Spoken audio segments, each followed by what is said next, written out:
নবীজির সাহাবী সাওবান আল্লাহর পয়গম্বরের দরবার থেকে নিজের বাড়িতে গেলেন। বাড়িতে তাফসীরের কিতাবে এই ঘটনাটা মুসান্নিফ উল্লেখ করলেন। বিশ্বনবীর সাহাবী সাওবান আল্লাহর পয়গম্বরের কাছ থেকে বাড়িতে গেলেন। উনার সন্তানের সামনে বসলেন, বাবাকে নিয়ে বসলেন, মাকে নিয়ে বসলেন, উনি উনার স্ত্রীকে নিয়ে বসলেন, কিন্তু না, উনি উনার সন্তানের সামনে যে বসলেন, এবার দেখা যায় সন্তান উনার কাছে ভালো লাগে না। জুড়ে বলেন আল্লাহু আকবার। উনার কাছে উনার বিবি ভালো লাগে না, উনার ভাই ভালো লাগে না, উনার কাছে উনার মার কথা ভালো লাগে না, বাবার কাছে বসতে ভালো লাগে না। উনার ভিতরে অশান্তি আরম্ভ হয়েছে। উনি এবার দৌড় দিয়া আল্লাহর পয়গম্বরের মজলিসে উনি চলে আসলেন। সুবহানাল্লাহ, জুড়ে বলেন। বিশ্বনবীর সাহাবী সাওবান আল্লাহর পয়গম্বরকে বললেন, ওগো পয়গম্বর,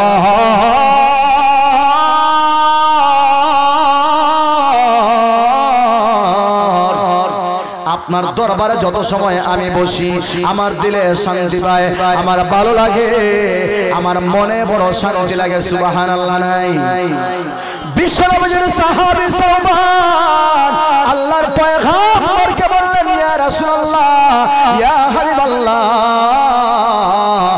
পয়গম্বর, আপনার কাছে বসলে আমার ভালো লাগে, আপনার কথা শুনলে আমার দিলে শান্তি লাগে। পয়গম্বর, শোনো,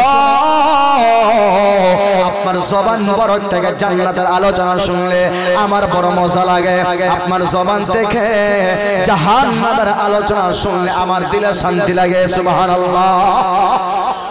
কিন্তু নবী, আপনার দরবার থেকে যখন আমি বাড়ি যাই, আমার বাচ্চা, আমার বাবা, আমার মা, আমার বউ, আমার স্ত্রী, আত্মীয়স্বজন কেউই ভালো লাগে না। ভিতরে শুধু অশান্তি আরম্ভ হয়। মনে হয় এই জায়গা থেকে বাইরে দৌড়িয়া বাইরিতাম, বাইরে আপনার কাছে আমি আইতাম। সুবহানাল্লাহ। এখান থেকে শিক্ষা নিয়ে, বুঝতে পারছেন, এখান থেকে শিক্ষাটা কি পাইলাম এটা নিয়ে। নবীজির সাহাবী কি বললেন, নবী, যত সময় আপনার কাছে বসি, মসজিদে নববীতে আমি বসি, তত সময় আমার দিলে শান্তি লাগে, আমার বড় মজা লাগে, আমার দিলে আরাম লাগে। কিন্তু যখনই এই মসজিদ নববী থেকে বের হয়ে যায়, আপনার কাছ থেকে বের হয়ে যায়, আমি যখন আমার ফ্যামিলির কাছে চলে যাই, তখন আমার দিলে আর ভালো লাগে না।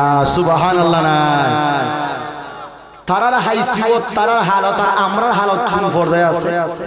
আমরা ইকানা বইলে ভালো লাগে না, মসজিদে বইলে ভালো লাগে না, মাহফিলে বইলে ভালো লাগে না, তারাবির নামাজ পড়তে ভালো লাগে না, চক্ক দিতে ভালো লাগে, খেলাত গেলে ভালো লাগে, এই হাউজি বাম্পারে ভালো লাগে, মেলায় ভালো লাগে, নাচ গানে ঠিকই ভালো লাগে, ওয়াজে মসজিদে নামাজে ভালো লাগে না। ঠিক কিনা? হাসা হইলাম না মিছা হইলাম? কথা জুড়ে হইলে হাসা হইলাম না মিছা হইলাম? আজকে খেলা দেয়া দিন, এই জায়গায় আমরা আগামীকালকে খেলা দিও, দেখা মানুষ আর আজকে যে ওয়াজ দিচ্ছে মানুষ আপনারা গ্রামকে দেখালে ওই আপনার যারা আছেন না আরো আছে, হয়তো বাড়িতে আছে, বিবির সামনে আছে, খেওয়াতে শালি 6টা মাস পর আমার শালি আমার বাড়িতে এসে কেমনে তোর তো এরাইতাম কি গোবন হোসাইন। কথা হইল না আসা না মিছা? দুলাভাই আছে, দুলাভাই আর শালি দেখলা গুলি চাই দেখে নাই তোমার দিল ইটা কথা নি হোসাইন বা হাইলত তো কইল দুলাভাই তুমি আসলে মানুষ না, 6টা মাসে তোমার বাড়িতে আমি আইলাম, আজকে আমারও তুই তুমি ওয়াজ কইছিস, এটা মানুষের কাম করলাম না। কথা জোরে হন, ঠিক কিনা? তে দুলাভাই এমনি একটু সময় দিছই বা না? আমার কথা বুঝছুন না আপনারা? লবণ অমনি দিতাছি, খাড়াগাত লবণ মিশিয়ে এরকম কিছু আসুন আমরা এলাকা।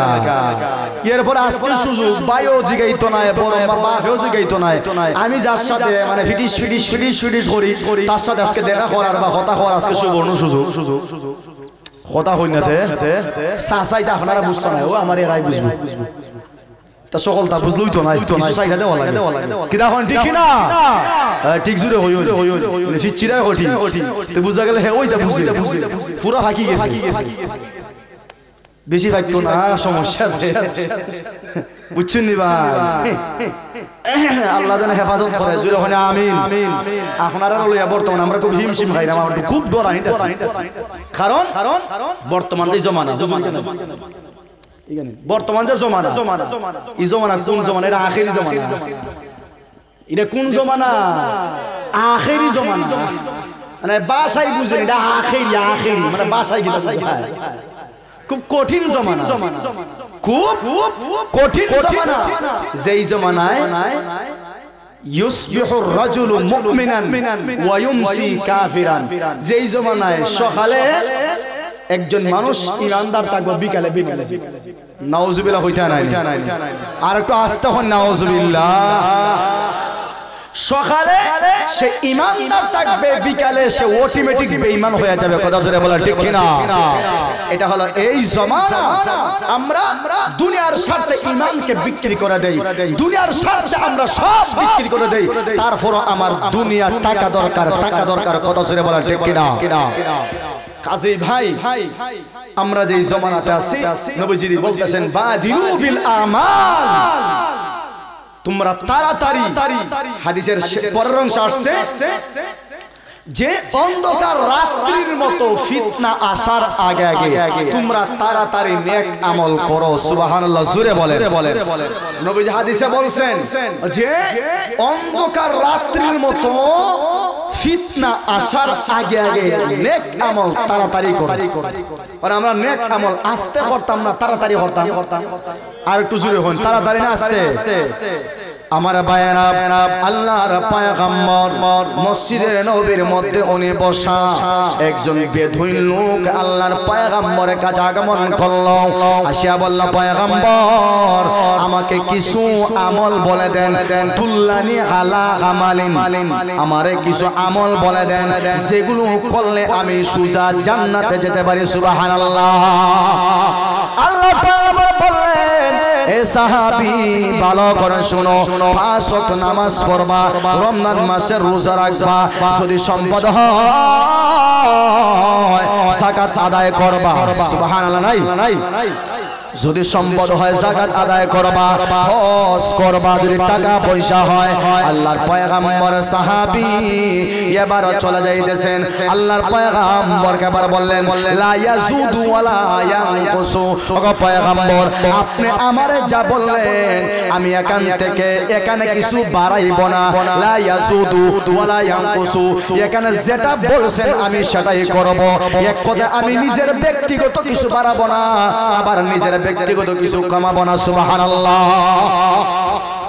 সাহাবী যাইতে গেছে, নবী যখন, ও সাহাবায়ে কেরাম, জান্নাতি মানুষ দেখতাইনি। সাহাবায়ে কেরাম বলেন, কি তখন নবী জান্নাতি মানুষ দেখতাম না? দেখারে দেখতাম। আল্লাহর পয়গম্বর আবার বললেন, হাল ইয়ানজুরু হাদার রাজুল। ওরে সাহাবায়ে কেরাম, তাহলে ওই জান্নাতি লোকটা যায়, তার দিকে তোমরা তাকাও। ওই সাহাবী হলো জান্নাতি মানুষ। কাজেই এই হাদিসের ব্যাখ্যায় আল্লাহর পয়গম্বর তো হাদিস বলছেন, তো মুহাদ্দিসিনে কেরাম এই হাদিসের ব্যাখ্যায় গিয়া বললেন যে সাহাবীরা বলছে লা ইয়াজুদু ওয়ালা ইয়ানকুসু, এটার ব্যাখ্যা আপনি কি দিবেন? তখন নবীজি বলছেন রমজান মাসে রোজা রাখবা, 5 ওয়াক্ত নামাজ পড়বা, সম্পদ হলে হজ করবা, যাকাত দিবা। এগুলো তুই মানে আমি আমার মন গড়া কোন কিছু এখানে বাড়াইতাম না, আর আমি যেটা জানি না এখান থেকে কিছু কমাইতাম। সুবহানাল্লাহ। নাই আমরা আসেনি মন গড়া বাড়াইলে ইসলামও আসেনি। কথা কই না? নাই অনেক বেদাত সমাজে আছে না? নাই। আমরা মুসলমান কিন্তু শিরিক আছে না? নাই। কথা জোরে হল না। শিরিক আমরার মহিলারা হলে কি করে না? মহিলারা তো অনেক কিছু জানে না, তারপরেও না জানে শিরিক করে কি করে না? অনেক শিরিক আছে আমাদের, গড়ে গড়ে শিরিক আছে। মা বোনরা হেটাতে নিজেকে জানে না, তোমারে হইতো না, মন মতো আমল শুরু করে দিল। মা আছে না? নাই। কথা জোরে আছে না? নাই। এজন্য শিরিক গুনাহ থেকে আপনারা বাচ্চা থাকবা। আমি একটা জিনিস জানি না, হুজুর আছেন, মসজিদের ইমাম সাহেব আছেন, অথবা ইমাম সাহেবের না পারলে মুয়াজ্জিন সাহেব আছেন, উনাকে আমি জিজ্ঞেস করব যে হুজুর আমি তো এটা জানি না, আমার ভিতরে একটা হৎকা লাগছে, আমার সন্দেহ সন্দেহ লাগে, এটার বিষয়ে আপনি কি ব্যাখ্যা দেবেন বা আমার একটু বুঝাই দেন। না, নিজের মন মতো কোনো আমল করা যাইতো না। উলামায়ে কেরাম আসেনি, কথা জোরে, উলামায়ে কেরাম আসেনি। গত জুম্মায় এটা ঘটনা, গত জুম্মায়, এটা আপনারা এখানে ঘটে কি ঘটে না জানি না, গত জুম্মায় আমার গলায় মধ্যে প্রচুর ব্যথা, মানে যেই ব্যথা কারণে আমি কথা হইতে পারছি। তো 10 মিনিট 15 মিনিট আমি কথা কইছি, আমি জুম্মার মসজিদে কথা হইয়া একবারে সংক্ষেপে, একেবারে সংক্ষেপে খুতবা শেষ করলাম। খুতবা শেষ করে দেখি আমি আর কথা হইতে পারতাম না, কথা কইতে পারতাম না, নামাজ পড়তে পারবো না। মুয়াজ্জিন সাহেব কইলাম ভাই আমি তো খুব মানে একবার অবস্থা ছিল, আমার গলা দিয়ে আওয়াজ বাড়ি না, তো আপনি তো এখন নামাজটা পড়ান, আমার অনুমতি আছে, কোনো সমস্যা না। মুয়াজ্জিন সাহেব নামাজ পড়াছেন, আর একজন জেন্টলম্যান, একজন জেন্টলম্যান নামাজ পড়ে আমার ওখানে হুজুর একটা মাসআলা জেগে জানো কিটা, আমার মনে অন্য কোনো মাসআলা হইলো। দেখুন হে যে আমার মূর্খ, হে নিজে বুঝছে না, হে যে মূর্খ, এই মূর্খর পরিচয়টা আমার সামনে দিতে নিজে বুঝতে পারে না, এটা আমি যে মূর্খ মানুষ, অথচ হে প্রশ্ন করে নিজেরে বুঝাইছে আমি শিক্ষিত, অথচ মোটামুটি সে লেখাপড়া পারে। আমার হুজুর একজনে খুতবা বললো, এরপরে একজনে নামাজ পড়ে, ঠিক আছে তারা আমি কি দাও দাম, এটা শিক্ষিত মানুষের আলামত না, মূর্খের আলামত। কথা জোরে হইনা তখন এটা শিক্ষিত মানুষের আলামত, মূর্খের আলামত। তুই জানোস না, তুই আমার জিজ্ঞাস, তুই জানাস আমার জিজ্ঞাস। তুমি যদি জানো না তাহলে অন্যের কাছে জিজ্ঞাসা, আমি তো জানি না কিন্তু আমি দিছি, আবার আমারই জিজ্ঞাসা, কত বড় মূর্খ। এরকম আমরা সমাজে আসেনি, হে যে জানে না হইতো না আমি জানি না, কিন্তু না হে মোটামুটি জানে, কিন্তু আটখাইবার লাগে প্রশ্ন করে, কথা হুজুর ঠিক কিনা? এর জন্য নবীজির সাহাবী সাওবান নবীজিকে বলতেছেন, ইয়া রাসূলুল্লাহ আমার গরো গেলে ভালো লাগে না, মসজিদে গেলে ভালো লাগে, আপনার কাছে বসতে ভালো লাগে, ইয়া রাসূলুল্লাহ কি দা হতাম? নবীজি বলেন আল মারউ মা মান আহাব্বা, যে বলেন সুবহানাল্লাহ, যার সাথে যার মহব্বত তার সাথে তার কিয়ামত হইব, সুবহানাল্লাহ জুড়ে হইনা আপনারা। হুজুর সইলাইছো না, আমার আর চলতো না 1-2 মিনিট। তো বলতেছিলাম আমরা কিয়ামতের মাঠে নবীর সঙ্গে আমরা হাসরে উঠতাম, চাইনি আমরা মা কথা জুড়ে হইনাতে কয়জন আব্দুল্লাহ দেখি বুঝছেন না আমার কথা, বুঝছেন না? আমরা কিয়ামতের মাঠে নবীর সঙ্গে জান্নাতে উঠতাম নি, হাসরে উঠতাম নি ইনশাআল্লাহ। এই আশা আসেনি আমরা, এই আশা আসেনি, তাহলে উলামায়ে কেরামের সম্মান দিবেন ইনশাআল্লাহ, উলামায়ে কেরামের মতো জিন্দেগি চালাইবা তো ইনশাআল্লাহ, উলামায়ে কেরামের পক্ষে থাকবা তো ইনশাআল্লাহ, নিজে নিজে পণ্ডিত হইতাম তো ইনশাআল্লাহ। যতটুকু আলোচনা করলাম আল্লাহ রাব্বুল আলামিন আমাদের সকলকে ওই আলোচনার পর আমল করার তৌফিক দান করেন। সকলে জবান খুলে উচ্চ আওয়াজে বলেন আমিন। আর একটু জোরে ওখানে আমিন। ওয়া আখিরু দাওয়ানা আলহামদুলিল্লাহি রাব্বিল আলামিন।